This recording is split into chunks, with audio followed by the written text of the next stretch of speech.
Улыбки, теплые объятия, загоревшие и с новыми впечатлениями. У камаловцев сегодня первый рабочий день после отпуска. Не видели друг друга всего месяц, но успели соскучиться и по коллегам, и по сцене. Мы отдыхали в этом году в Питере. Огромные, мощные обновления, новые места, новые люди. Это конкретная перезагрузка, я бы сказал. Сам побывал на море, в горах, поэтому собрал в себе все силы. И все, набраны эти силы, мысли, я думаю, все это пустить в творчество. Всегда для нас радость, праздник, новый сезон. Если мы еще здоровы, выходим на работу, встречаемся друг с другом.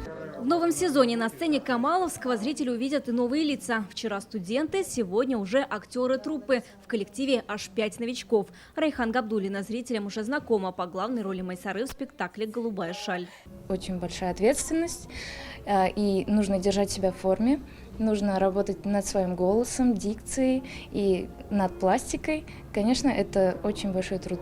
В первый же рабочий день у актеров репетиция. Это читка премьерного спектакля «Дорога» по пьесе Альберта Шакирова. Еще одна премьера будет по произведению Амирхана Еники «Реше Мираж». В планах у Фарида Бекчентаева и спектакль по роману Махмуда Галяу «Муть Мухаджиры».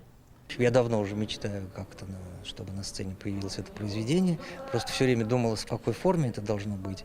Но вот мне показалось, что это должно быть в форме какого-то рок-оперы или рок-мюзикла. Перед стартом нового сезона камаловцы узнали и о будущем строительстве нового здания театра. Признаются, эта новость еще больше вдохновила на творчество.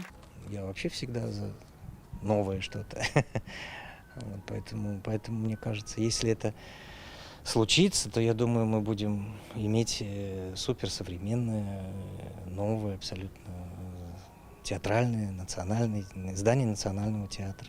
Впереди у актеров фестиваля в Санкт-Петербурге, Москве, Ярославле, гастроли в Уфе. Первую премьеру казанцы увидят 7 ноября, а новый сезон у камаловцев традиционно стартует в октябре.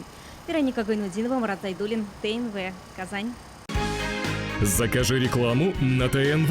Телефон в Казани 5 705 100.